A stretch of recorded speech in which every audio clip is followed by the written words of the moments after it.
Bonjour, bienvenue sur Famille Vie.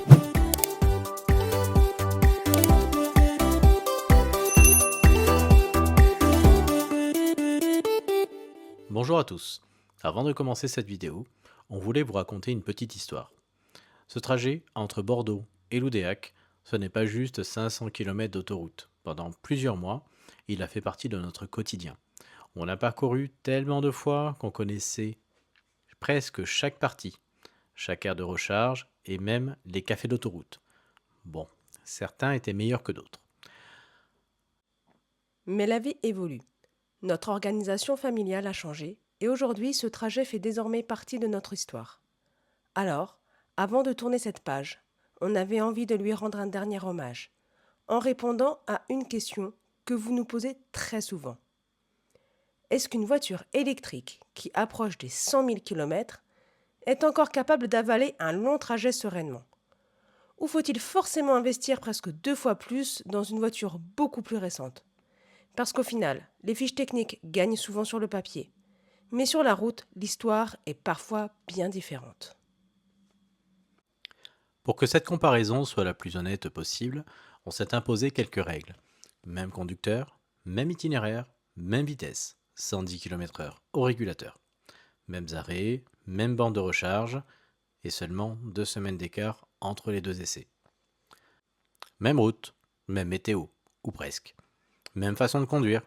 Bref, impossible de favoriser un véhicule.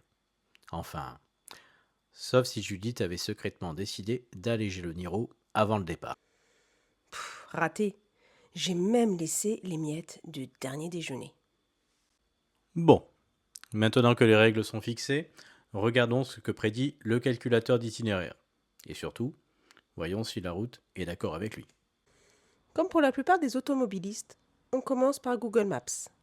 Aujourd'hui, il nous annonce environ 5 heures de trajet entre Bordeaux et Loudéac avec 2 choix possibles. En prenant par l'intérieur de Niort, qui implique un petit tronçon de départemental, ou full autoroute.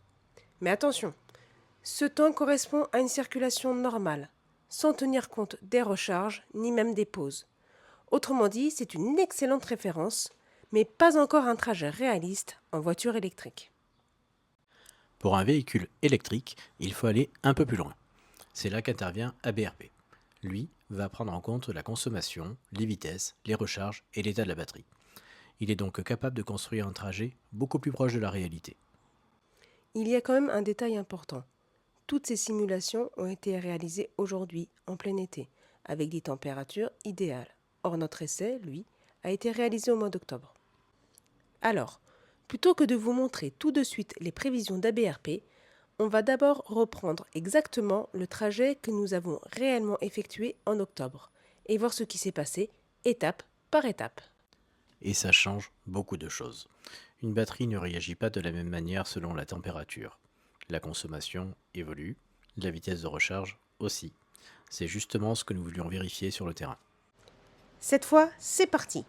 2 essais, 2 journées, 2 voitures, exactement le même trajet. Seule la météo change un peu et bien sûr les voitures. Le Kia prend la route le premier. Quelques jours plus tard, la Tesla suivra exactement le même itinéraire. Même conducteur, même destination, même rythme. On ne cherche pas à battre un record. On cherche simplement à savoir ce que vivent réellement les conducteurs. Premier point de contrôle, Niort. Avec le Kia, on s'arrête quelques minutes, pas pour recharger, juste pour vérifier que tout se déroule comme prévu.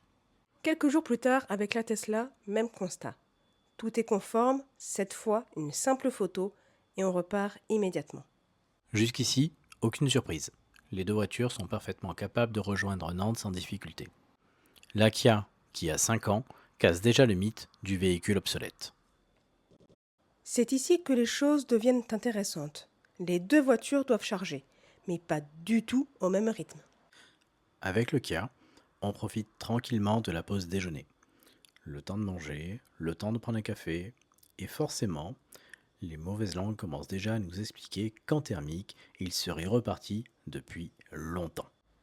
Et franchement, ils n'ont pas complètement tort. Une voiture de cette génération demande un peu plus d'organisation. Mais une fois qu'on l'accepte, le trajet devient très simple. Quelques jours plus tard, même restaurant, même pause, même café, même passage aux toilettes, sauf qu'il y a un petit problème. La voiture nous attend déjà. Et les frais de congestion aussi. Pour la première fois, on se surprend à courir. Non pas parce que nous sommes en retard, mais parce que la voiture a terminé avant nous. Et au final, les deux voitures arrivent à destination sans difficulté. Oui, la Tesla charge plus vite. Oui, elle demande un peu moins d'attention pendant le trajet. Mais la Kia y arrive elle aussi. C'est finalement ça qui nous a le plus surpris. On oppose souvent ces deux voitures. Pourtant, elles remplissent toutes les deux leur mission. L'une le fait avec un peu plus de confort, l'autre demande un peu plus d'organisation. Et cette organisation, aujourd'hui, des applications gratuites comme ABRP permettent de l'avoir en quelques secondes. Alors forcément, quand on sait qu'un Kia e-Niro d'occasion coûte aujourd'hui environ 18 000 € de moins qu'une Tesla Model 3 Highland, neuve, la question mérite vraiment d'être posée. Est-ce que ces 18 000 € supplémentaires vous feront gagner du confort? La réponse est oui. Est-ce qu'ils sont indispensables pour voyager sereinement en électrique? À vous maintenant de vous faire votre propre avis. Si vous avez été observateur, vous aurez remarqué que la Model 3 est partie 35 minutes après le Kia et que le Kia est arrivé avec 5 minutes d'avance. Il y a donc 30 minutes d'écart sur ce trajet de 530 km et ça au mois d'octobre. La question que vous vous posez tous maintenant, c'est quel est le résultat avec ABRP? Et cette fois-ci en plein mois de juillet. Une dernière question revient souvent. Si le Kia remplissait parfaitement sa mission, pourquoi l'avoir remplacé? En réalité, ce n'est pas le Kia qui a changé, c'est notre façon de voyager. À cette époque, nous ne faisions pas simplement Bordeaux-Loudéac, nous faisions l'aller et le retour dans la même journée, soit un peu plus de 1060 km à parcourir. Dans ce contexte, chaque minute gagnée pendant les recharges finit par compter. Une demi-heure économisée à l'aller, c'est quasiment 1 heure sur la journée complète. Et alors qu'on répète ce trajet à chaque période de vacances scolaires, 2 allers-retours, plusieurs fois par an, ce temps finit par représenter plusieurs heures passées ou économisées. Alors oui, la Tesla nous apporte un confort supplémentaire, des recharges plus rapides, un peu moins d'organisation, et sur de très longues journées de route, ça fait une vraie différence. Mais ce comparatif nous a aussi confirmé une chose. Le Kia e-Niro de 2020 n'était absolument pas dépassé. Malgré près de 100 000 km au compteur, il a réalisé ce trajet sans difficulté. Finalement, ce comparatif n'a pas désigné de vainqueur. Il nous a surtout montré que le meilleur véhicule est celui qui correspond à votre usage et à votre budget. Si vous parcourez quelques grands trajets dans l'année, un Kia e-Niro reste aujourd'hui une excellente porte d'entrée dans le véhicule électrique. Si comme nous, à l'époque, vous enchaînez régulièrement plus de 1000 km dans la même journée, alors la rapidité de charge de la Tesla peut réellement changer votre expérience. Au final, il n'y a pas de mauvais choix. Il y a simplement le véhicule qui correspond le mieux à votre façon de voyager. Ah oui, j'oubliais, le mot de la fin. Mettez un like, abonnez-vous. Oui, enfin, tout ça.